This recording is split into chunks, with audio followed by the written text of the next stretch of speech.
Zomato India's number 1 food delivery app 2008లో ఒక చిన్న రెస్టారెంట్ డిస్కవరీ ప్లాట్ఫామ్ గా స్టార్ట్ అయిన ఈ కంపెనీ ఇప్పుడు ఇండియాలోనే online food ordering ecosystem ని రీడిఫైన్ చేసింది and lakhs of delivery partners కి ఎంప్లాయ్మెంట్ ఆపర్చునిటీస్ క్రియేట్ చేసి రెస్టారెంట్స్ కి డిజిటల్ గ్రోత్ పార్ట్నర్ గా మారింది. ఫైనాన్షియల్ ఇయర్ 2025లో Zomato food delivery business adjusted revenue 9,418 crore కి రీచ్ అయింది. ఈ గ్రోత్ తో Zomato founder Deepinder Goyal net worth nearly 12,000 crores కి రీచ్ అయింది. ఇప్పుడు 100 crore luxury apartment, Bentley, Ferrari, Lamborghini లాంటి 8 లగ్జరీ కార్స్ ని ఓన్ చేస్తూ ఒక ప్రీమియం లైఫ్ స్టైల్ ని లీడ్ చేస్తున్నారు. బట్ ఒక మిడిల్ క్లాస్ టీచర్ ఫ్యామిలీ నుంచి వచ్చిన ఈ వ్యక్తి స్కూల్లో యావరేజ్ స్టూడెంట్ గా ఉండేవారు. స్టామరింగ్ ప్రాబ్లమ్ తో స్ట్రగుల్ అయిన Deepender Goyal India's biggest consumer internet కంపెనీలో ఒక్కదాన్ని ఎలా బిల్డ్ చేశారు? ఒక కార్పొరేట్ ఎంప్లాయ్ ఆఫీస్ లో నోటీస్ చేసిన చిన్న ప్రాబ్లమ్ ఇలా $1 billion బిజినెస్ ఆపర్చునిటీగా ఎలా మారింది? ఇంకా జొమాటో సక్సెస్ వెనకతలో కొన్ని బిగ్గెస్ట్ డెసిషన్స్ అప్పట్లో చాలా మందికి రాంగ్ డెసిషన్స్ లా కనిపించాయి. కానీ ఆ డెసిషన్స్ ఆ కంపెనీ ఫ్యూచర్ ని కంప్లీట్ గా మార్చేశాయి. Swiggy, Uber Eats, Foodpanda లాంటి జైన్స్ ని బీట్ చేసి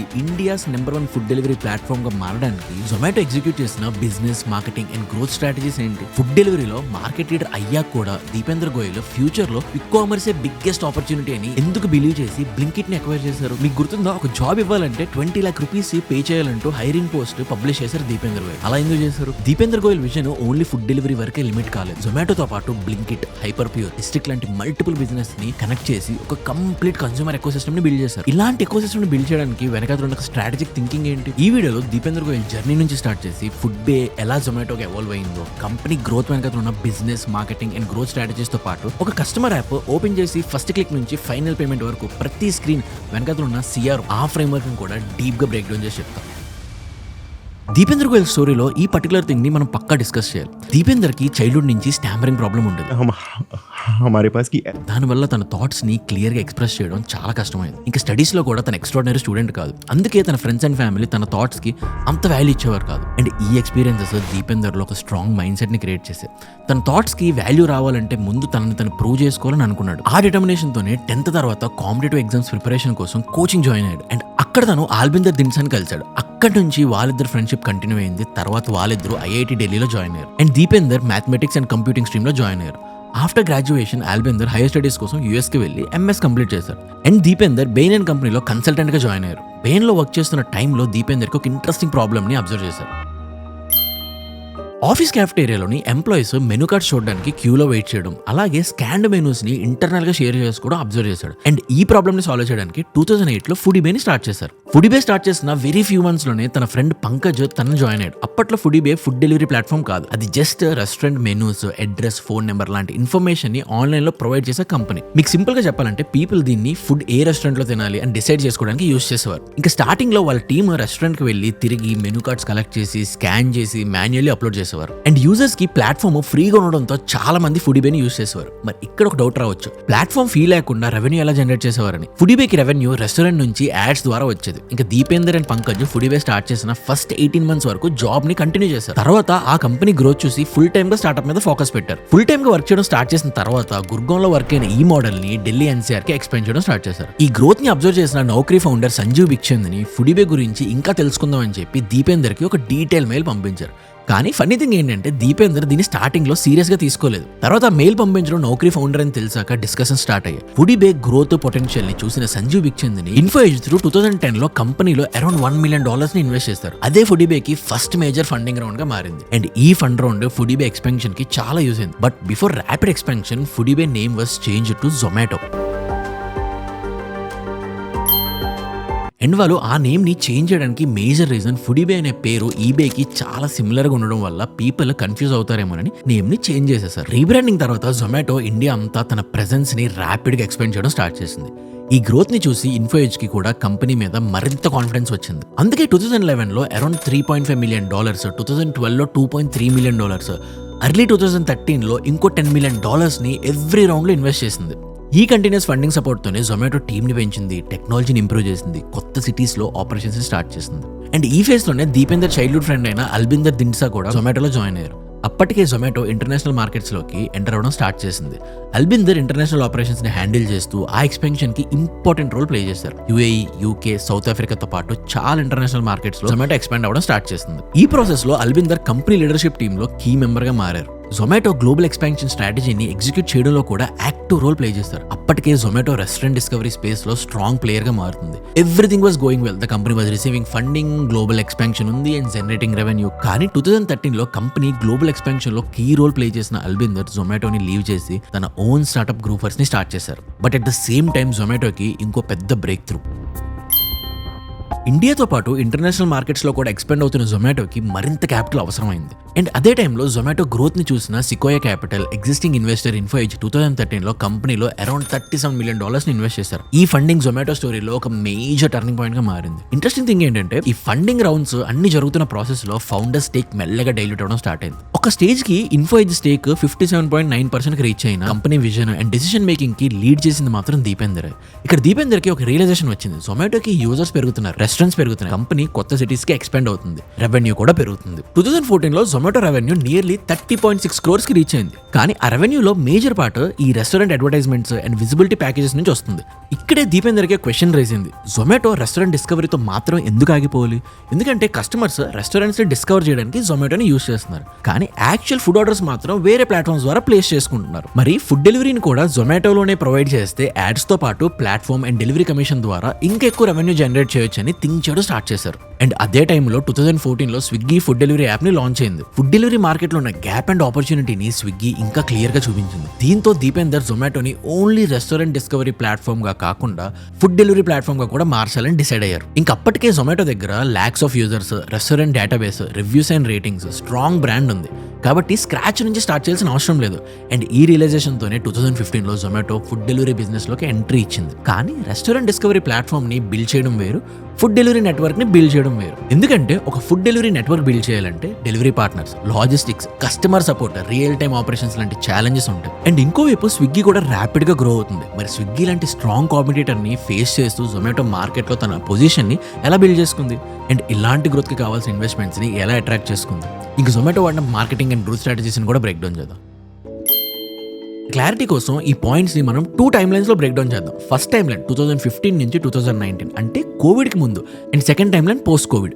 ఎందుకంటే ఈ 2 పీరియడ్స్ లో Zomato business, marketing and growth strategies చాలా డిఫరెంట్ గా ఉంటాయి. ఫస్ట్ మనం 2015 to 2019 టైమ్ లైన్ ని బ్రేక్ డౌన్ చేద్దాం. ఈ టైంలో జొమాటో మెయిన్ గోల్ ప్రాఫిట్స్ కాదు, మార్కెట్ షేర్ ని క్యాప్చర్ చేయడం. ఫుడ్ డెలివరీ బిజినెస్ లోకి ఎంట్రీ ఇచ్చిన తర్వాత జొమాటోకి డెలివరీ నెట్వర్క్ బిల్డ్ చేయడానికి అండ్ కొత్త సిటీస్ లో ఎక్స్పాండ్ అవ్వడానికి భారీ క్యాపిటల్ అవసరమైంది. అందుకే 2015 లో టెమసిక్ అనే ఎగ్జిస్టింగ్ ఇన్వెస్టర్ నుంచి జొమాటో అరౌండ్ $60 million ఫండింగ్ ని రేస్ చేసింది. ఈ ఫండింగ్ ని యూజ్ చేసి జొమాటో డెలివరీ ఆపరేషన్స్ ని స్ట్రెంథెన్ చేసి, టెక్నాలజీని ఇంప్రూవ్ చేసి, మార్కెట్ షేర్ ని ఎక్స్పాండ్ చేయడం స్టార్ట్ చేసింది. ఇప్పుడు ఈ పీరియడ్ ఆఫ్ టైంలో జొమాటో వాడిన మార్కెటింగ్ అండ్ గ్రోత్ స్ట్రాటజీస్ ని బ్రేక్ డౌన్ చేద్దాం. నేను రీసెర్చ్ చేశాక తెలిసింది ఏంటంటే ఈ ఫేజ్ లో జొమాటో గ్రోత్ వెనకట్ల కొన్ని ఇంట్రెస్టింగ్ స్ట్రాటజీస్ ఉన్నాయి. వాళ్ళ ఫస్ట్ స్ట్రాటజీ ఏంటంటే ఎగ్జిస్టింగ్ యూజర్ కన్వర్షన్. ఎందుకంటే అప్పటికే లాక్స్ ఆఫ్ యూజర్స్ రెస్టారెంట్స్ ని డిస్కవర్ చేయడానికి జొమాటోని యూజ్ చేస్తున్నారు. అందుకే జొమాటో ఆ అడ్వాంటేజ్ ని యూజ్ చేసుకుని యూజర్స్ ఏ రెస్టారెంట్స్ అయితే సెర్చ్ చేస్తున్నారో, ఏ ఫుడ్ ఐటమ్స్ అయితే చూస్తున్నారో, ఏ ఏరియాస్ లో ఫుడ్ ఎక్స్ప్లోర్ చేస్తున్నారు అనే డేటా అప్పటికే జొమాటో దగ్గర ఉంది. అండ్ ఈ డేటాని యూజ్ చేసి యూజర్స్ కి relevant restaurants and ordering options ని యాప్ లోనే చూపించడం స్టార్ట్ చేసింది. సింపుల్ గా చెప్పాలంటే కొత్త కస్టమర్స్ ని వెతకడం కన్నా ఆల్రెడీ ఉన్న యూజర్స్ ని ఆర్డరింగ్ సైడ్ మూవ్ చేయడం మీద ఫోకస్ పెట్టింది. మన సెకండ్ స్ట్రాటజీ అగ్రెసివ్ గా పర్ఫార్మెన్స్ మార్కెటింగ్ చేసింది. ఫుడ్ డెలివరీ బిజినెస్ లో సక్సెస్ అవ్వాలంటే ముందు యూజర్స్ యాప్ ఇన్స్టాల్ చేయాలి. అందుకే Zomato Facebook, Instagram, Google and YouTube లాంటి ప్లాట్ఫామ్స్ లో అగ్రెసివ్ గా పర్ఫార్మెన్స్ మార్కెటింగ్ చేసింది. ఈ క్యాంపెయిన్ తో వాళ్ళు ఏం చేశారంటే వాళ్ళు స్పెండ్ చేసిన మనీకి ఎన్ని యాప్స్ ఇన్స్టాల్ అయ్యాయి, ఇంకా ఎంత మంది కస్టమర్స్ వచ్చారో డైరెక్ట్ గా మెజర్ చేయగలిగేలాగా మార్కెటింగ్ చేశారు. దానివల్ల జొమాటో కస్టమర్ అక్విజిషన్ ని ఫాస్ట్ గా స్కేల్ చేయగలిగింది. And at the same time online food ordering concept మీద యూజర్స్ కి ట్రస్ట్ బిల్డ్ చేయడం మీద కూడా ఫోకస్ చేశారు. Fast delivery, wide restaurant choices, easy ordering experiences లాంటి పాయింట్స్ ని రిపీటెడ్లీ కమ్యూనికేట్ చేసేవారు. సింపుల్ గా చెప్పాలంటే జొమాటో ఒకవైపు యూజర్స్ ని ఎక్వైర్ చేస్తూ మరోవైపు ఆన్లైన్ ఫుడ్ డెలివరింగ్ ఆర్డరింగ్ ని మెయిన్ స్ట్రీమ్ బిహేవియర్ గా మార్చడానికి ట్రై చేస్తుంది. జొమాటో మార్కెట్ షేర్ ని ఫాస్ట్ గా క్యాప్చర్ చేయడానికి discounts, cash back offers, referral rewards and promotional campaigns ని యూజ్ చేసింది. ఎందుకంటే ఈ టైంలో జొమాటో ఫోకస్ ప్రాఫిట్స్ మీద కాదు, market share and user growth మీద ఉండేది. అందుకే ఇలాంటి స్ట్రాటజీస్ వల్ల షార్ట్ టర్మ్ లో లాసెస్ వచ్చినా సరే స్విగ్గీతో అగ్రెసివ్ గా కంపీట్ చేస్తూ కస్టమర్ బేస్ ని ర్యాపిడ్ గా ఇంప్రూవ్ చేసుకున్నారు. నెక్స్ట్ వాళ్ళ ఫోర్త్ స్ట్రాటజీ 2017 లో జొమాటో గోల్డ్ అనే సబ్స్క్రిప్షన్ ప్రోగ్రామ్ ని లాంచ్ చేసింది. రఫ్ గా $299 నుంచి $999 per year మెంబర్షిప్ తో యూజర్స్ ని buy 1 get 1 food offers, complimentary drinks, exclusive dining, benefit benefits ని ఆఫర్ చేసింది. ఇంకా ఈ strategy main goal subscription revenue కాదు. ఎందుకంటే ఒక్కసారి customer Zomato gold membership తీసుకున్నాడంటే food order చేయాలి లేదా డైనింగ్ కి వెళ్ళాలి అనిపించిన ప్రతిసారి యూజర్స్ కి జొమాటోనే కన్సిడర్ చేస్తారు వాళ్ళ ఫస్ట్ చాయిస్ కింద. దాని వల్ల customer retention, repeated orders and platform usages అన్ని ఇంక్రీజ్ అయ్యాయి. ఇంకా ఈ గ్రోత్ ని సస్టైన్ చేయడానికి, ఆఫర్స్ ని కంటిన్యూ చేయడానికి అండ్ ఎక్స్పాన్షన్ ని యాక్సెలరేట్ చేయడానికి జొమాటోకి ఇంకా ఎక్కువ క్యాపిటల్ అవసరమైంది. అందుకే 2018 లో అలీబాబా ఎకోసిస్టమ్ లో పార్ట్ అయిన యాండ్ ఫైనాన్షియల్ జొమాటోలో టోటల్ గా $200 million ని ఇన్వెస్ట్ చేసింది. అండ్ ఆ $200 million లో $150 million డైరెక్ట్ గా జొమాటో కంపెనీకి వెళ్ళింది. అండ్ మిగిలిన $50 million తో యాండ్ ఫైనాన్షియల్ ఎగ్జిస్టింగ్ ఇన్వెస్టర్ అయిన ఇన్ఫోయిచ్ దగ్గర ఉన్న కొన్ని షేర్స్ ని బై చేసింది. ఇంకా ఈ ఫండింగ్ రౌండ్ తర్వాత Zomato valuation nearly $1.1 billion reach అయింది. దీంతో జొమాటో అఫీషియల్ గా యూనికార్న్ అయింది. ఇంకా 2018 లోనే ఫుడీబే డేస్ నుంచి దీపేందర్ తో కలిసి జర్నీ స్టార్ట్ చేసిన కో-ఫౌండర్ పంకజ్ చంద్ జొమాటో నుంచి ఎగ్జిట్ అయ్యారు. ఆ తర్వాత మెంటల్ వెల్నెస్ స్పేస్ లో తన ఓన్ స్టార్ట్అప్ ని తను స్టార్ట్ చేసుకున్నారు. కానీ కంపెనీలో ఉన్న తన షేర్స్ ని మాత్రం సెల్ చేయలేదు. 2019 ఫైనాన్షియల్ ఇయర్ వచ్చేసరికి జొమాటో రెవెన్యూ నియర్లీ 1312 crores కి రీచ్ అయింది. ఇప్పటి వరకు అంతా బానే ఉంది. కంపెనీ ర్యాపిడ్ గా ఎక్స్పెండ్ అవుతుంది, ప్రతి ఫండింగ్ రౌండ్ సక్సెస్ అవుతుంది, రెవెన్యూ జనరేట్ అవుతుంది. ఇంకా జొమాటో యూనికార్న్ గా మారింది. But then in 2020 the covid pandemic hit. ఆ టైంలో నేషనల్ వైడ్ లాక్డౌన్ వల్ల రెస్టారెంట్స్ క్లోజ్ అయ్యే, ఫుడ్ డెలివరీ బిజినెస్ ఒక్కసారిగా కొలాప్స్ అయిపోయింది. సిచ్యువేషన్ ఎంత సీరియస్ గా ఉండేదంటే ఆ టైంలో కంపెనీ దగ్గర రఫ్లీ 1 month ఆపరేషన్స్ ని కంటిన్యూ చేసేంత క్యాష్ ఫ్లో మాత్రమే మిగిలింది. సో కంపెనీని సర్వైవ్ చేయగాలంటే ఇమ్మీడియట్ గా ఫండ్స్ కావాలని దీపేందర్ అర్థం చేసుకున్నారు. అందుకే ఇన్వెస్టర్స్ ని కాంటాక్ట్ చేసి కోవిడ్ టెంపరరీ క్రైసిస్ ని ఫుడ్ డెలివరీ ఫ్యూచర్ లో ఇంకా పెద్ద మార్కెట్ అవుతుందని వాళ్ళకి ఎక్స్ప్లెయిన్ చేశారు. అండ్ ఆ కాన్ఫిడెన్స్ వల్లనే 2020 లో Tiger Global, Kora management, Fidelity investments and group లాంటి ఇన్వెస్టర్స్ నుంచి అరౌండ్ $660 million ఫండింగ్ ని రైజ్ చేశారు. At the same time Zomato operations ని కంప్లీట్ గా షట్ డౌన్ చేయకుండా కాంటాక్ట్లెస్ డెలివరీ, గ్రాసరీస్ డెలివరీ లాంటి కొత్త సర్వీసెస్ ని లాంచ్ చేశారు. ఇంకో సైడ్ ఊబర్ సిచ్యువేషన్ ఇండియాలో వీక్ అయిపోయింది. కోవిడ్ ఇంపాక్ట్ తో పాటు ఆల్రెడీ ఉన్న హెవీ కాంపిటీషన్ వల్ల ఇండియన్ మార్కెట్ లో కంటిన్యూ అవడం చాలా కష్టం అయిపోయింది ఊబర్ ఈట్స్ కి. ఇక్కడ దీపేందర్ కి ఒక పెద్ద ఆపర్చునిటీ కనిపించింది. అదేంటంటే ఊబర్ ఈట్స్ ఇండియా బిజినెస్ ని ఎక్వైర్ చేసి తన మార్కెట్ షేర్ ని ఇంకా ఇంక్రీజ్ చేసుకోవాలని అనుకున్నాడు. ఆల్సో ఈ డీల్ కోసం జొమాటో క్యాష్ పే చేయలేదు. Instead of cash Zomato Uber కి జొమాటోలో 9.99% స్టేక్ ని ఇచ్చింది. దాని వల్ల Uber Eats customers, restaurant partners and market share లో బిగ్ పార్ట్ జొమాటో ఎకోసిస్టమ్ లోకి వచ్చింది. దీంతో Zomato India food delivery market లో nearly 50% of the market share ని క్యాప్చర్ చేసి స్విగ్గీకి స్ట్రాంగ్ కంపిటీటర్ గా మారింది. ఇంకా స్టార్టింగ్ లో కోవిడ్ జొమాటోకి బిగ్గెస్ట్ ఛాలెంజ్ గా అనిపించిన కొన్ని మంత్స్ తర్వాత అదే ఛాలెంజ్ బిగ్గెస్ట్ ఆపర్చునిటీగా మారింది. ఎందుకంటే ఇప్పుడు పీపుల్ కి రెస్టారెంట్స్ కి వెళ్ళడం కన్నా ఇంటికి ఫుడ్ ఆర్డర్ చేసుకోవడానికి ఎక్కువ ప్రిఫరెన్స్ ఇవ్వడం స్టార్ట్ చేశారు. పీపుల్ మైండ్ సెట్ లో వచ్చిన ఈ షిఫ్ట్ జొమాటో గ్రోత్ ని ఇంకా స్పీడ్ గా యాక్సెలరేట్ చేసింది. ఎంతలా అంటే 2019 ఫైనాన్షియల్ ఇయర్ లో జొమాటో రెవెన్యూ అరౌండ్ 1312 crores ఉంటే 2021 ఫైనాన్షియల్ ఇయర్ కి నియర్లీ 1994 crore కి రీచ్ అయింది. ఇక్కడ వరకు రీసెర్చ్ చేసిన తర్వాత నాకు ఒక డౌట్ వచ్చింది. ఏంటంటే మరి already yearly thousands of crores revenue generate చేస్తున్న జొమాటో 2021 లో ఐపీఓ ఎందుకు లాంచ్ చేసింది? ఇంకా ఇంటర్నేషనల్ మార్కెట్స్ నుంచి ఎందుకు ఎగ్జిట్ అయిపోయింది? కోవిడ్ తర్వాత ఈ డిజిటల్ మార్కెటింగ్ బూమ్ ని యూస్ చేసుకుని జొమాటో తన బ్రాండ్ ని ఎలా బిల్డ్ చేసింది? ఇంకా కోవిడ్ తర్వాత జొమాటో ఎలాంటి మార్కెటింగ్ అండ్ గ్రోత్ స్ట్రాటజీస్ ని యూస్ చేసింది to became the number 1 food delivery platform in India? And 2024 లో దీపేందర్ గోయల్ లింక్డ్ఇన్ లో చేసిన ఒక హైరింగ్ పోస్ట్ బిజినెస్ వరల్డ్ లోనే పెద్ద కాంట్రవర్సీని క్రియేట్ చేసింది. ఆ పోస్ట్ లో ఏముందంటే చీఫ్ ఆఫ్ స్టాఫ్ రోల్ కోసం అప్లై చేయాలంటే క్యాండిడేట్స్ 20 lakh పే చేయాలని అనౌన్స్ చేశారు. అసలు ఒక ఫౌండర్ ఇలా ఎందుకు అన్నారు? ఈ క్వశ్చన్స్ అన్నిటికీ ఆన్సర్ 2021 నుంచి 2026 టైం ఫ్రేమ్ లో తెలుస్తాయి. కోవిడ్ తర్వాత ఆన్లైన్ ఫుడ్ డెలివరీ డిమాండ్ చాలా పెరిగింది. ఆ డిమాండ్ ని సర్వ్ చేయాలని, ఇంకా మార్కెట్ షేర్ ని ఫాస్ట్ గా క్యాప్చర్ చేయాలంటే జొమాటోకి మరింత క్యాపిటల్ అవసరమైంది. ఎందుకంటే అప్పటికే జొమాటో 500+ సిటీస్ లో lakhs of restaurants and delivery partners తో ఇండియాలో వాళ్ళ సర్వీసెస్ ని ప్రొవైడ్ చేస్తుంది. బట్ కోవిడ్ తర్వాత పెరిగిన డిమాండ్ ని వీళ్ళు ఎఫిషియెంట్ గా క్యాప్చర్ చేయాలి అంటే వాళ్ళ సర్వీసెస్ ఇంకా చాలా సిటీస్ కి ఎక్స్పాండ్ చేయాలి. అందుకే 2021 లో జొమాటో ఐపీఓ లాంచ్ చేసి 9,375 crores రేస్ చేసింది. ఇందులో 9,000 crores కంపెనీకి ఫ్రెష్ ఫండ్స్ గా వచ్చాయి. ఇంకా రిమైనింగ్ 375 crores ఇన్ఫోయిజ్ కొన్ని షేర్స్ ని సెల్ చేసి తీసుకుంది. ఈ ఫండ్స్ ని యూస్ చేసి technology, logistics, network expansion and future acquisitions మీద ఇన్వెస్ట్ చేస్తూ నెక్స్ట్ ఫ్యూ ఇయర్స్ లో జొమాటో తన బిజినెస్ ని ఇంకా ర్యాపిడ్ గా స్కేల్ చేసింది. అండ్ ఈ ఐపీఓ వల్ల మేజర్ అడ్వాంటేజ్ ఏంటంటే జొమాటో పబ్లిక్ లిస్టెడ్ కంపెనీగా మారడంతో జొమాటో క్రెడిబిలిటీ చాలా పెరిగింది. ఇంకా ఫ్యూచర్ లో బిజినెస్ ని ఎక్స్పాండ్ చేయడానికి అవసరమైతే పబ్లిక్ మార్కెట్స్ నుంచి మళ్ళీ క్యాపిటల్ రేస్ చేసే ఆపర్చునిటీ కూడా వచ్చింది. ఐపీఓ రేస్ చేసిన తర్వాత అందరూ జొమాటో ఇండియాతో పాటు ఇంటర్నేషనల్ మార్కెట్స్ లో కూడా అగ్రెసివ్ గా ఎక్స్పాండ్ అవుతుందని అనుకున్నారు. కానీ దీపేందర్ మాత్రం వేరే డెసిషన్ తీసుకున్నారు. 2021 నవంబర్ లో జొమాటో ఆల్మోస్ట్ అన్ని ఇంటర్నేషనల్ బిజినెసెస్ నుంచి ఎగ్జిట్ అవుతున్నట్లు అనౌన్స్ చేసింది. దీనికి మెయిన్ రీజన్ ఏంటంటే ఆ ఇంటర్నేషనల్ బిజినెసెస్ అన్ని కలిపి కంపెనీ రెవెన్యూలో 1% కన్నా తక్కువ కాంట్రిబ్యూషన్ చేస్తున్నాయి. కానీ కంపెనీ అడ్జస్టెడ్ ఎబిటా లాస్ లో 13% ఇంటర్నేషనల్ మార్కెట్ వాల్యూ. దానికి రీజన్ అక్కడున్న లోకల్ కాంపిటీటర్స్, ఇంకా కంట్రీకి మారుతున్న రెగ్యులేషన్స్. దీంతో జొమాటో ఇంటర్నేషనల్ మార్కెట్స్ మీద కన్నా ఇండియన్ ఫుడ్ డెలివరీ మార్కెట్ మీద ఫోకస్ చేయడం బెస్ట్ అని డిసైడ్ అయ్యారు. ఇప్పుడు జొమాటో ఇండియన్ మార్కెట్ ని డామినేట్ చేయడానికి యూజ్ చేసిన marketing and branding growth strategies ని బ్రేక్ డౌన్ చేద్దాం. ఇందాక మీకు చెప్పినట్టు బిఫోర్ కోవిడ్ వాళ్ళ స్ట్రాటజీస్ డిఫరెంట్, పోస్ట్ కోవిడ్ వాళ్ళ స్ట్రాటజీస్ డిఫరెంట్. ఇప్పుడు వాళ్ళ పోస్ట్ కోవిడ్ స్ట్రాటజీ 1 డిస్కస్ చేద్దాం. కోవిడ్ తర్వాత జొమాటో మార్కెటింగ్ అప్రోచ్ కంప్లీట్ గా చేంజ్ అయింది. ఫస్ట్ ఎక్కువ యాప్స్ ని ఇన్స్టాల్ చేయించుకొని డిస్కౌంట్స్ మీద ఫోకస్ పెట్టిన కంపెనీ ఇప్పుడు బ్రాండ్ పర్సనాలిటీ బిల్డ్ చేయడం మీద ఎక్కువ ఫోకస్ పెట్టడం స్టార్ట్ చేసింది. జనరల్ గా ఫుడ్ డెలివరీ యాప్స్ అన్ని ఆల్మోస్ట్ సేమ్ సర్వీసెస్ ఇస్తాయి కాబట్టి కస్టమర్స్ హంగ్రీగా ఫీల్ అయినప్పుడు ఫస్ట్ ఏ యాప్ వాళ్ళకి గుర్తొస్తుందో ఎక్కువగా అదే యాప్ నుంచి ఆర్డర్ చేస్తారు. అందుకే జొమాటో కస్టమర్ మైండ్ లో ఫస్ట్ బ్రాండ్ గా పొజిషన్ అవ్వడానికి brand personality and attention marketing మీద ఫోకస్ పెట్టింది. బ్రాండ్ పర్సనాలిటీలో పార్ట్ గా కంపెనీ సోషల్ మీడియాని ఓన్లీ రెగ్యులర్ యాడ్స్ కోసమే కాకుండా cricket matches, movie releases, festivals, trending memes, relationship మీద జోక్స్ ఇలా అప్పటికే సోషల్ మీడియాలో ట్రెండ్ అవుతున్న ప్రతి టాపిక్ మీద తన యాడ్స్ తో క్రియేటివ్ గా యూస్ చేయడం స్టార్ట్ చేసింది. అండ్ ఈ స్ట్రాటజీ మెయిన్ గోల్ ఫుడ్ ని సెల్ చేయడం కాదు, బ్రాండ్ ని పబ్లిక్ లోకి తీసుకెళ్ళడం. ఈ స్ట్రాటజీ వల్ల జొమాటో కస్టమర్ మైండ్ లో ఫస్ట్ బ్రాండ్ గా పొజిషన్ అయింది. దాని రిజల్ట్ గా బ్రాండ్ రీకాల్ పెరగడంతో పాటు కస్టమర్ రిటెన్షన్ కూడా ఇంప్రూవ్ అయింది. బ్రాండ్ పర్సనాలిటీ క్రియేట్ చేసిన తర్వాత నెక్స్ట్ ఛాలెంజ్ ట్రస్ట్ ని బిల్డ్ చేయడం. జనరల్ గా కంపెనీ యాడ్స్ లో తన ప్రొడక్ట్స్, ఆఫర్స్, ఫీచర్స్ గురించి మాట్లాడతాయి. కానీ జొమాటో డిఫరెంట్ గా ఆలోచించింది. కస్టమర్స్ కంపెనీస్ తో కాదు, కంపెనీస్ వెనుకున్న పీపుల్ తో కనెక్ట్ అవుతారని తెలుసుకున్నారు. అందుకే కంపెనీ అడ్వర్టైజ్మెంట్స్ తో పాటు హ్యూమన్ ఫేసెస్ ని కూడా బ్రాండ్ కమ్యూనికేషన్ లో ఇంపార్టెంట్ పార్ట్ గా మార్చింది. Content creation and public communication లో గుడ్ ప్రెసెన్స్ ఉన్న సాయిబాబా అలీ లాంటి ఎంప్లాయీస్ ని జొమాటో బ్రాండ్ ఫేసెస్ గా బిల్డ్ చేసింది. Podcast, YouTube interviews, college events, creator collaborations లాంటి ప్లాట్ఫామ్స్ ద్వారా తన కంపెనీని రిప్రజెంట్ చేయడం స్టార్ట్ చేసింది. దాని వల్ల జొమాటో కార్పొరేట్ కంపెనీలా కాకుండా ఆడియన్స్ కి మరింత రిలేటబుల్ బ్రాండ్ గా కనిపించడం స్టార్ట్ అయింది. ఇంకా క్రియేటర్స్ అండ్ ఫుడ్ ఇన్ఫ్లుయెన్సర్స్ తోని కొలాబరేషన్స్ ని కూడా చాలా పెంచారు.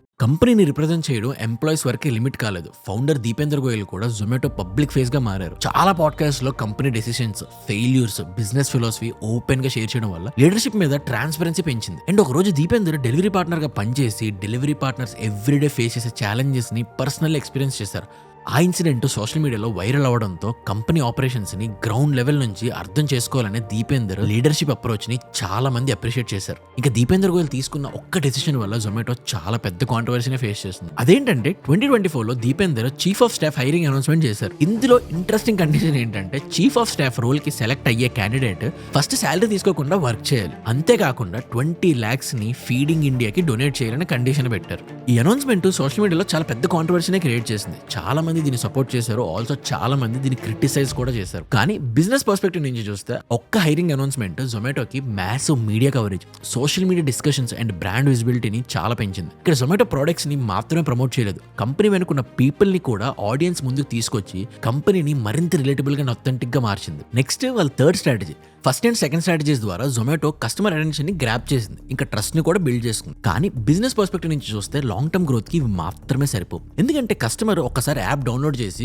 ఆర్డర్ ప్లేస్ చేయడం సక్సెస్ కాదు. ఒక కస్టమర్ రిపీటెడ్ గా జొమాటో నుంచి ఆర్డర్ ప్లేస్ చేయడమే యాక్చువల్ సక్సెస్. అందుకే Zomato next focus customer acquisition మీద కాకుండా కస్టమర్ రిటెన్షన్ మీద పెట్టింది. అందుకే కస్టమర్ యాప్ ఓపెన్ చేసిన ప్రతిసారి సెర్చ్ చేసిన రెస్టారెంట్, వాళ్ళ favourite food, ordering time, budget, location, payment method ఇలా ప్రతి యాక్షన్ ని డేటాగా కలెక్ట్ చేయడం స్టార్ట్ చేసింది. ఆ డేటాని యూస్ చేసి ప్రతి కస్టమర్ కి డిఫరెంట్ ఎక్స్పీరియన్స్ ని క్రియేట్ చేసింది. ఎగ్జాంపుల్ కి ఎవరైనా ఫ్రైడే నైట్ బిర్యానీ ఆర్డర్ చేస్తే వాళ్ళకి next time similar restaurant similar order కి రిలవెంట్ ఆఫర్స్ ఎక్కువగా చూపించేది. అదే టైంలో పిజ్జా ఆర్డర్ చేసే కస్టమర్ కి కంప్లీట్లీ డిఫరెంట్ రికమెండేషన్స్ చూపించేవి. అంటే ఇద్దరు యూజర్స్ ఒకే యాప్ యూస్ చేసినా వాళ్ళకి కనిపించే హోమ్ పేజ్ మాత్రం డిఫరెంట్ గా ఉండేది. ఇంకా జొమాటో డేటాని యాప్ లోపలే కాదు యాప్ బయట కూడా ఇంటెలిజెంట్ గా యూస్ చేసింది. ఎలా అంటే కస్టమర్ బిహేవియర్ ని బట్టి వాళ్ళకి పర్సనలైజ్డ్ పుష్ నోటిఫికేషన్స్ ని పంపించడం స్టార్ట్ చేసింది. అండ్ ఆ నోటిఫికేషన్స్ కూడా చాలా వైరల్ అయ్యేవి. Lunch time, dinner time, weekends, rainy season, festivals, IPL matches ఇలా కస్టమర్ బిహేవియర్ ని బట్టి నోటిఫికేషన్స్ ని పర్సనలైజ్ గా చేయడం స్టార్ట్ చేశారు. ఇక్కడ వాళ్ళ నోటిఫికేషన్ మెయిన్ గోల్ కస్టమర్ ని మళ్ళీ యాప్ ఓపెన్ చేసేలా చేయడం. ఆ కస్టమర్ యాప్ ఓపెన్ చేసిన తర్వాత ప్లాట్ఫామ్ ఏ recommendations, personalised suggestions, previous order history లాంటి ఫీచర్స్ ద్వారా కస్టమర్ కి రిలవెంట్ ఆప్షన్స్ ని ఫస్ట్ చూపించేది. దానివల్ల కస్టమర్ కి ఫుడ్ ఆర్డర్ చేయాలన్న ఇంటెన్షన్ చిన్నగా ఉన్నా సరే వాళ్ళకి రిలవెంట్ ఆప్షన్స్ ముందుగా కనిపించడం వల్ల ఆ ఇంటెన్షన్ స్ట్రాంగ్ అయ్యి ఆర్డర్ కంప్లీట్ చేసే ఛాన్సెస్ పెరిగాయి. అంటే ప్రతి ఆర్డర్ జొమాటోకి రెవెన్యూ మాత్రమే తీసుకొని రాలేదు, కస్టమర్ బిహేవియర్ గురించి ఇంకా ఎక్కువ డేటాని కూడా ఇచ్చింది. ఆ డేటాతోనే రికమెండేషన్స్ ఇంకా బెటర్ అయ్యాయి. రికమెండేషన్స్ బెటర్ అవడంతో రిపీటెడ్ ఆర్డర్స్ పెరిగాయి. ఇంకా రిపీటెడ్ ఆర్డర్స్ పెరగడంతో కస్టమర్ రిటెన్షన్ ఇంకా స్ట్రాంగ్ అయింది. నెక్స్ట్ వాళ్ళ ఫోర్త్ స్ట్రాటజీ. ఈ 1, 2, 3 స్ట్రాటజీస్ ద్వారా కస్టమర్ అటెన్షన్ ని క్యాప్చర్ చేశారు, ట్రస్ట్ ని బిల్డ్ చేసుకున్నారు, కస్టమర్స్ ని రిటైన్ కూడా చేసుకున్నారు. కానీ ఇక్కడ నన్ను ఎక్కువగా సర్ప్రైజ్ చేసిన థింగ్ ఏంటంటే ఈ ప్రాసెస్ లో జొమాటో తెలియకుండానే ఒక పవర్ఫుల్ అడ్వాంటేజ్ ని బిల్డ్ చేసింది. అదే నెట్వర్క్ ఎఫెక్ట్. అంటే ప్లాట్ఫామ్ ని ఎంత ఎక్కువ మంది యూజ్ చేస్తే అంత ఎక్కువ వాల్యూ క్రియేట్ అవుతుంది. ఎగ్జాంపుల్ కి కస్టమర్స్ పెరిగితే రెస్టారెంట్స్ జాయిన్ అవుతాయి, రెస్టారెంట్స్ పెరిగితే కస్టమర్స్ కి ఫుడ్ చాయిసెస్ ఇంకా ఇంక్రీజ్ అవుతాయి, ఫుడ్ ఆప్షన్స్ పెరిగితే ఇంకెక్కువ కస్టమర్స్ వస్తారు, కస్టమర్స్ పెరిగితే డెలివరీ పార్ట్నర్స్ కూడా పెరుగుతారు, డెలివరీ పార్ట్నర్స్ పెరిగితే డెలివరీ టైం ఇంప్రూవ్ అవుతుంది, దాంతో డెలివరీ ఎక్స్పీరియన్స్ ఇంప్రూవ్ అవుతుంది, డెలివరీ ఎక్స్పీరియన్స్ ఇంప్రూవ్ అయితే కస్టమర్స్ మళ్ళీ వస్తారు. నోటీస్ చేశారా, ఇక్కడ ఒక కస్టమర్ ప్లాట్ఫామ్ ని యూజ్ చేయడం వల్ల నెక్స్ట్ కస్టమర్ ఎక్స్పీరియన్స్ కూడా ఇంప్రూవ్ అవుతుంది. అంటే ప్రతి ఆర్డర్ రెవెన్యూతో పాటు ఒక rating, review, food photo, delivery feedback, customer behaviour లాంటి వాల్యుబుల్ ఇన్ఫర్మేషన్ కూడా ఇస్తుంది. దానివల్ల కొత్త కస్టమర్స్ కి ఫుడ్ ఆర్డర్ చేసుకోవాలనే యాడ్స్ మీద డిపెండ్ అవడం కన్నా ఆల్రెడీ ఉన్న రేటింగ్స్, రివ్యూస్, ఫుడ్ ఫోటోస్ ని ఎక్కువగా నమ్మడం స్టార్ట్ చేశారు. ఇంకా కస్టమర్ బేస్ పెరగడంతో డెలివరీ నెట్వర్క్ కూడా స్ట్రాంగ్ అయింది. అండ్ రెస్టారెంట్స్ కూడా ఆన్లైన్ ఆర్డర్స్ కోసం జొమాటో ఎకో సిస్టమ్ మీద ఎక్కువగా డిపెండ్ అవడం స్టార్ట్ చేశారు. ఇంకా ఇదే జొమాటోకి స్ట్రాంగెస్ట్ కాంపిటేటివ్ మోడ్. ఎందుకంటే రేపు ఎవరైనా కొత్త ఫుడ్ డెలివరీ యాప్ క్రియేట్ చేయొచ్చు, జొమాటో యాప్ ని కాపీ చేయొచ్చు, ఫీచర్స్ అండ్ ఆఫర్స్ ని కాపీ చేయొచ్చు. బట్ ఇయర్స్ గా బిల్డ్ చేసిన lakhs of restaurant partners, crores of ratings and reviews, millions of loyal customers and strong delivery network మాత్రం బిల్డ్ చేయడం కొంచెం ఛాలెంజింగ్. వాళ్ళ స్ట్రాటజీ 1 నుంచి 4 స్ట్రాటజీ వరకు జొమాటో ఇండియాలో స్ట్రాంగెస్ట్ ఫుడ్ డెలివరీ ప్లాట్ఫామ్స్ గా ఒకటిగా మారింది. But for Deepinder food delivery was just the beginning. Deepinder's vision just food delivery apps build చేయడం మాత్రమే కాదు, కస్టమర్ డైలీ లైఫ్ లో వచ్చే డిఫరెంట్ నీడ్స్ ని ఒక్క ఎకో సిస్టమ్ ద్వారా సాల్వ్ చేయడం. ఆ విజన్ లోనే biggest turning point Blinkit acquisition. Deepender future consumer behaviour ని అనలైజ్ చేసి ఫుడ్ డెలివరీ కన్నా quick commerce market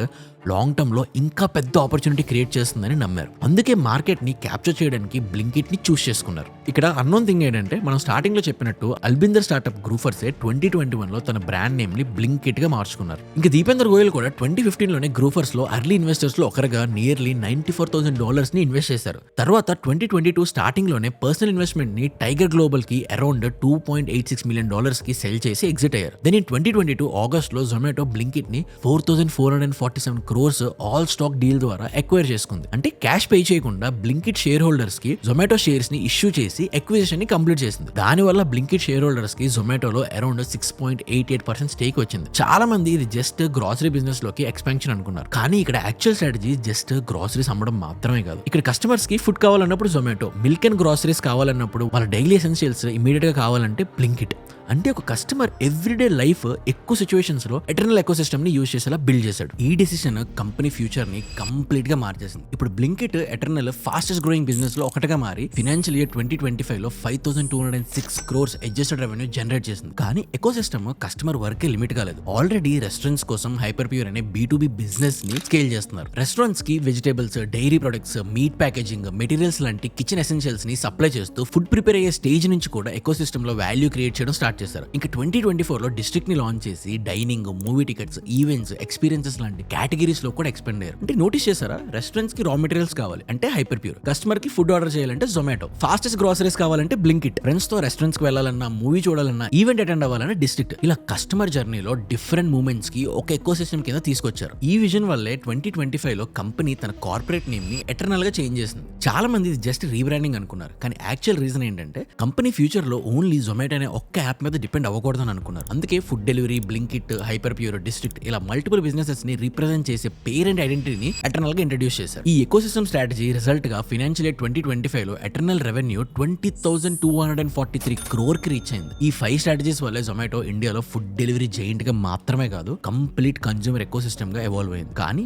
business perspective నుంచి చూస్తే ఈ స్ట్రాటజీస్ అన్ని కస్టమర్ వరకు రీచ్ అవ్వడానికి ఒక కామన్ పాయింట్ ఉంది, అదే జొమాటో ప్రొడక్ట్ ఎక్స్పీరియన్స్. ఎందుకంటే మార్కెటింగ్ అనేది కస్టమర్ ని యాప్ వరకు తీసుకొస్తుంది, కానీ కస్టమర్ బ్రౌజ్ చేయడం నుంచి ఆర్డర్ కంప్లీట్ చేయించడం వరకు జరిగే ప్రతి డెసిషన్ ని ఇన్ఫ్లుయెన్స్ చేసేది ప్రొడక్ట్ డిజైన్. మరి కస్టమర్ బిహేవియర్ ని అర్థం చేసుకుని జొమాటో తన అప్లికేషన్ ని కన్వర్జన్ రేట్ ఆప్టిమైజేషన్ ప్రిన్సిపల్స్ తో ఎలా ఆప్టిమైజ్ చేస్తుందో ఇప్పుడు అర్థం చేసుకుందాం. సింపుల్ గా చెప్పాలంటే CRO అంటే కస్టమర్ యాప్ ఓపెన్ చేసిన మూమెంట్ నుంచి ఆర్డర్ ప్లేస్ చేసే వరకు ప్రతి ఇంటరాక్షన్ ని ఆర్డర్ కంప్లీట్ అయ్యే డైరెక్షన్ లో డిజైన్ చేయడం. జొమాటో ఆ ఎక్స్పీరియన్స్ ని ఎలా బిల్డ్ చేస్తుందో స్క్రీన్ బై స్క్రీన్ అనలైజ్ చేద్దాం. మీరు ఎప్పుడైనా అబ్జర్వ్ చేస్తే జొమాటో హోమ్ పేజ్ ఓపెన్ చేసిన వెంటనే కస్టమర్ కి అటెన్షన్ గ్రాప్ చేయడానికి ఇమీడియట్ గా పెద్ద పెద్ద ఆఫర్ ఉన్న బ్యానర్స్, ఇంకా ఐ క్యాచింగ్ యానిమేషన్స్ ని రిప్రజెంట్ చేస్తారు. తర్వాత కస్టమర్ ప్రీవియస్ ఆర్డర్స్, లొకేషన్ డేటాని అనలైజ్ చేసి relevant restaurants and personalised offers ని ఫస్ట్ స్క్రీన్ లోనే చూపిస్తారు. దానివల్ల సెర్చ్ ఎఫర్ట్ తగ్గుతుంది, డైరెక్ట్ గా ఆర్డర్ జర్నీ స్టార్ట్ అవుతుంది. ఇక్కడే కింద పాపులర్ ఫుడ్ కేటగిరీస్ ని 1 ట్యాప్ షార్ట్ కట్స్ లాగా డిజైన్ చేస్తారు. దీనివల్ల ఆల్రెడీ ఏం ఆర్డర్ చేయాలో డిసైడ్ అయిన కస్టమర్ సెర్చ్ చేయకుండానే డైరెక్ట్ గా ఆ కేటగిరీని ఓపెన్ చేయొచ్చు. ఇంక మీరు అబ్జర్వ్ చేస్తే ఫిల్టర్ లోని నో ప్యాకేజింగ్ చార్జెస్,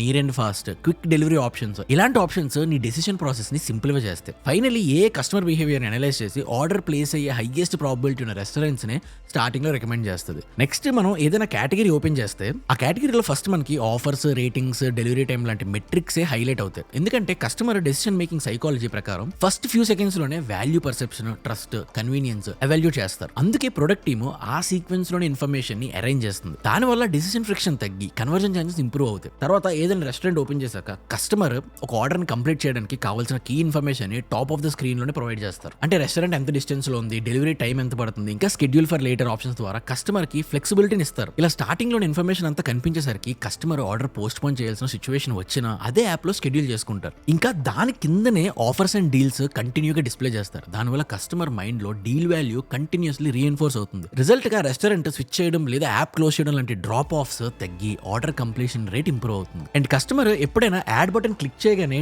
డైరెక్ట్ గా కార్ట్ లో యాడ్ చేయరు. ముందు క్వాంటిటీ సెలెక్షన్ పాపప్ ఓపెన్ చేస్తారు. దానివల్ల సింగిల్ సర్వింగ్ బదులు ఫ్యామిలీ ప్యాక్, జంబో ప్యాక్ లాంటి హయ్యర్ వాల్యూ ఆప్షన్స్ ని ఫస్ట్ ఎక్స్పోజ్ చేస్తారు. సైకాలజీ ప్రకారంగా దీన్ని యాంకరింగ్ ఎఫెక్ట్ అంటారు. కస్టమర్ ఫస్ట్ ఎక్కువ ప్రైస్డ్ ఆప్షన్స్ ని చూస్తే తర్వాత తను ఆటోమేటిక్ గా సెలెక్ట్ చేసే ఆప్షన్ వాల్యూ ఇంకా రీజనబుల్ గా అనిపిస్తుంది. కొంచెం కిందకు వస్తే కుకింగ్ రిక్వెస్ట్ లాంటి కస్టమైజేషన్ ఆప్షన్స్ ఇవ్వడం వల్ల కస్టమర్ కి ఆర్డర్ మీద పర్సనల్ కంట్రోల్ ఉన్న ఫీలింగ్ క్రియేట్ అవుతుంది. అండ్ ఇలాంటి థింగ్స్ వల్ల ఆర్డర్ ని క్యాన్సిల్ చేయడం లేదా రిగ్రెట్ ఛాన్సెస్ చాలా తగ్గుతాయి. మీరు ఎప్పుడైనా అబ్జర్వ్ చేయండి, ఒక ఐటమ్ ని యాడ్ చేయగానే అన్లాక్ 120 రూపీస్ ఆఫ్ అని, add items worth 4 rupees more అని ప్రాంప్ట్ డిస్ప్లే అవుతుంది. దీన్ని గోల్ గ్రేడియంట్ ఎఫెక్ట్ అంటారు. అంటే ఎగ్జాంపుల్ కి మనం ఒక 195 రూపీస్ చికెన్ బిర్యానీ యాడ్ చేసాం అనుకుందాం. అప్పుడు యాప్ లో ఇంకా 4 రూపీస్ వర్త్ ఐటమ్స్ ని యాడ్ చేస్తే 120 రూపీస్ ఆఫ్ అన్లాక్ అవుతుందని చూపిస్తుంది. నార్మల్ గా మనం బిర్యానీ మాత్రమే ఆర్డర్ చేద్దామని యాప్ లోకి వెళ్తాం, కానీ ఈ మెసేజ్ చూసిన వెంటనే మన థింకింగ్ కంప్లీట్ గా మారిపోతుంది. ఇంకొక 4 రూపీస్ యాడ్ చేస్తే 120 రూపీస్ డిస్కౌంట్ వస్తుంది కదా అని ఒక కూల్ డ్రింక్ లేదా డెజర్ట్ ఏదైనా యాడ్ చేస్తాం. బట్ జొమాటోకి తెలుసు వాళ్ళ మెనూలో 4 రూపీస్ ఐటమ్ ఏమీ ఉండదని. అండ్ కస్టమర్ 4 రూపీస్ రీచ్ అవడం కోసం కంపల్సరీగా దానికన్నా ఎక్కువ వాల్యూ ఐటమ్ ని యాడ్ చేయాల్సి వస్తుంది. ఫైనల్ గా 195 రూపీస్ ఆర్డర్ 235 రూపీస్ లేదా 250 రూపీస్ కి మారిపోతుంది. కస్టమర్ పర్స్పెక్టివ్ లో చూస్తే తనకి మంచి డిస్కౌంట్ వచ్చినట్టు అనిపిస్తుంది. కంపెనీ పర్స్పెక్టివ్ లో చూస్తే కంపెనీ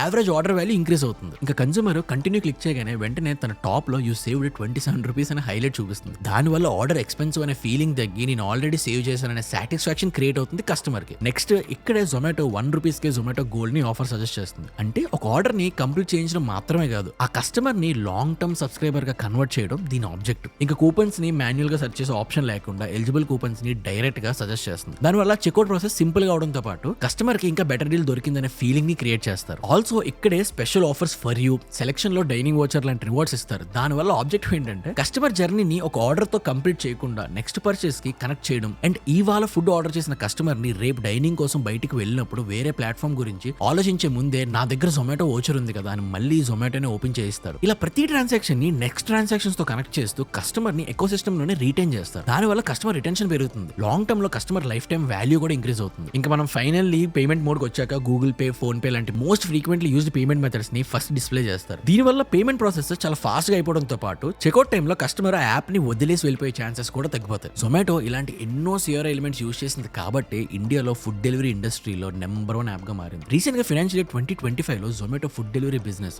అడ్జస్టెడ్ రెవెన్యూ 9,418 crores కి రీచ్ అయింది. అండ్ ఓవరాల్ గా ఎటర్నల్ రెవెన్యూ 20,243 crore కి రీచ్ అయింది. బట్ నెట్ ప్రాఫిట్ మాత్రం రఫ్లీ 527 crore దగ్గర ఉంది. దీనికి మెయిన్ రీజన్ జొమాటో లాంటి ఫుడ్ డెలివరీలో కన్స్యూమర్ ఒక 500 రూపీస్ ఆర్డర్ చేస్తే రఫ్లీ 320 రూపీస్ నుంచి 350 రూపీస్ రెస్టారెంట్ కి వెళ్తుంది. 50 రూపీస్ నుంచి 100 రూపీస్ డెలివరీ పార్ట్నర్ పేఅవుట్ కి వెళ్తుంది. ఇంకా రిమైనింగ్ అమౌంట్ తో discounts, payment gateway charges, technologies, customer support, marketing, ఇంకా ఆపరేషన్ కాస్ట్ అన్ని కవర్ చేయాలి. అందుకే రెవెన్యూ థౌసండ్స్ ఆఫ్ క్రోర్స్ లో ఉన్న ఫైనల్ ప్రాఫిట్ మాత్రం తక్కువే ఉంటుంది. బిజినెస్ లో ప్రాఫిట్స్ లేకపోయినా ఆ కంపెనీ ఫౌండర్స్ ఎలా మనీ మేక్ చేస్తున్నారని ప్రీవియస్ గా ఒక వీడియో చేశారు, మన ఛానల్ లో ఉంటుంది, వెళ్ళి చూడండి. Crazy video. So coming back to our video. So Zomato లాంటి ప్లాట్ఫామ్స్ ప్రాఫిట్స్ ని ఇంప్రూవ్ చేసుకోవాలంటే ఈ 3 కీ ఏరియాస్ మీద ఫోకస్ చేయాలి. ఫస్ట్ యావరేజ్ ఆర్డర్ వాల్యూని ఇంక్రీజ్ చేయాలి. ఇప్పుడు average order value for example 400 నుంచి 450 రూపీస్ రేంజ్ లో ఉంది. దీన్ని ఇంకా పెంచగలిగితే డెలివరీ కాస్ట్ అదే రేంజ్ లో ఉంటుంది కాబట్టి ఎవ్రీ అడిషనల్ రూపీ డైరెక్ట్ గా కాంట్రిబ్యూషన్ మార్జిన్ ఇంప్రూవ్ చేస్తుంది. సెకండ్, ఇప్పుడు ఒక ఆర్డర్ డెలివరీ చేయడానికి యావరేజ్ గా 20 నుంచి 25 రూపీస్ డెలివరీ కాస్ట్ ఉంటుంది. సో డెలివరీ నెట్వర్క్ ని ఆప్టిమైజ్ చేసి కాస్ట్ పర్ ఆర్డర్ ని రెడ్యూస్ చేయగలిగితే ఓవరాల్ ఆపరేషనల్ ఎఫిషియన్సీ ఇంకా ప్రాఫిటబిలిటీని ఇంప్రూవ్ అవుతాయి. థర్డ్, రిపీట్ ఆర్డర్ ఫ్రీక్వెన్సీని ఇంక్రీజ్ చేయాలి. ఇప్పుడు ఒక యాక్టివ్ కస్టమర్